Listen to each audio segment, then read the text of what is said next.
ഇപ്പം തന്നെ നടന്ന ക്രമക്കേടുകളിൽ ഉദ്യോഗസ്ഥന്മാരുടെ അവർക്ക് വീഴ്ച പറ്റിയെന്ന് പറഞ്ഞുകൊണ്ട് ആ ഉദ്യോഗസ്ഥന്മാരെ മാത്രം പഴിചാരിക്കൊണ്ട് രക്ഷപ്പെടുമ്പോൾ ഈ PSCയുടെ ചെയർമാൻ ചോദ്യം ചെയ്യണം.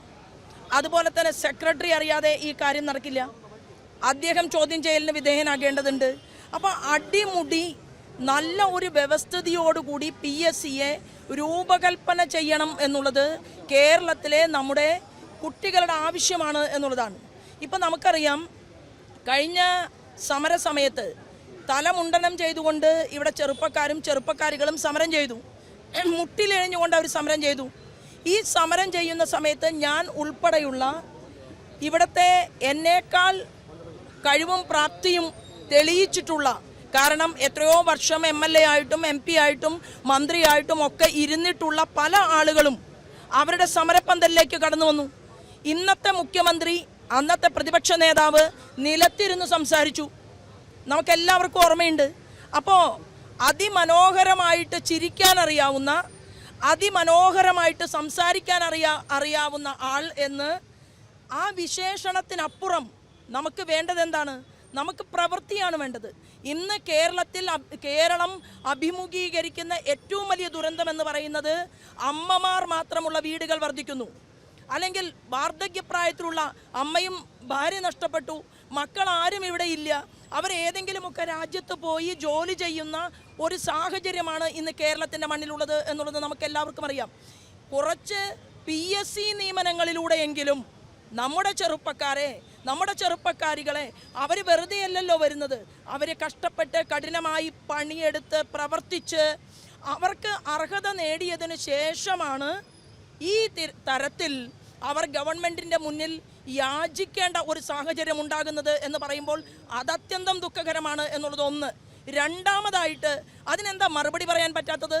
അന്ന് കേരളത്തിൽ ഈ തെരുവിൽ ഇന്നത്തെ ഒരു മന്ത്രി ശ്രീമതി ബിന്ദു കൃഷ്ണ തെരുവിലിരുന്നല്ലോ, ഇവരോടൊപ്പം ഇവരെ കെട്ടിപ്പിടിച്ചല്ലോ, ഇവരോട് പറഞ്ഞല്ലോ ഇത് പിണറായി വിജയൻ ഗവൺമെൻറ് കാരണമാണ് കേരളം ഇങ്ങനെ മുന്നോട്ട് പോകുന്നത്, ഞങ്ങളായിരുന്നുവെങ്കിൽ ഇതാകുമായിരുന്നില്ല കേരളത്തിലെ സ്ഥിതി പറഞ്ഞില്ലേ. അന്നത്തെ ഷാനിമോൾ ഉസ്മാൻ ഇന്ന് ഡെപ്യൂട്ടി സ്പീക്കറല്ലേ. അപ്പോൾ അന്ന് പറഞ്ഞ വാക്കുകളെല്ലാം ഇത്ര പെട്ടെന്ന് മറക്കാൻ എങ്ങനെയാണ് UDFൻ്റെ ഭരണകൂടത്തിന് സാധിച്ചത്? ആ ചോദ്യം ഈ കുട്ടികൾ ചോദിക്കുകയാണ്. അപ്പോൾ കുട്ടികൾക്കരികിലേക്ക് അടിയന്തിരമായി ഉത്തരവാദിത്തപ്പെട്ട ആളുകൾ വരണം, അവരുമായിട്ട് ചർച്ച നടത്തണം. ആ പെൺകുട്ടി കരഞ്ഞപ്പോൾ അവളോട് ഞാൻ പറഞ്ഞത് കരയരുത് എന്ന് ഞാൻ പറഞ്ഞു. പക്ഷേ എന്തുകൊണ്ടാണ് കരയുന്നത്? ചെറിയ കുട്ടികളെ വീടിനകത്തിരുത്തിയാണ്. 6 മാസം പ്രായമുള്ള കുട്ടികളുള്ള അമ്മമാരുണ്ട്, ഗർഭിണികളായിട്ടുള്ള പെൺകുട്ടികൾ അവരിവിടെ വന്നിട്ടുണ്ട് സമരത്തിന്. എന്താണ് അവരുടെ അവസ്ഥ?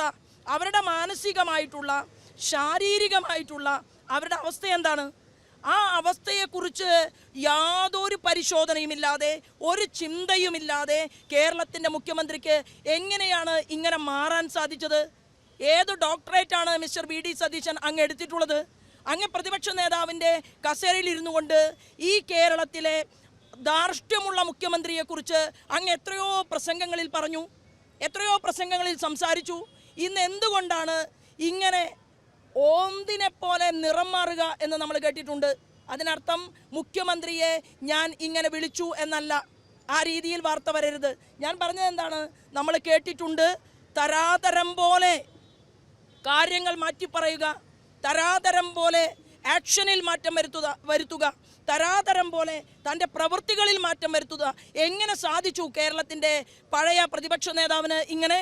അപ്പം കേരളം ഇങ്ങനെ ജനങ്ങൾ ഉറ്റുനോക്കുന്നുണ്ട്. കേരളത്തിൻ്റെ മുഖ്യമന്ത്രി അടിയന്തിരമായിട്ട് അങ്ങ് ഈ വിഷയത്തിൽ ഇടപെടേണ്ടതാണ്.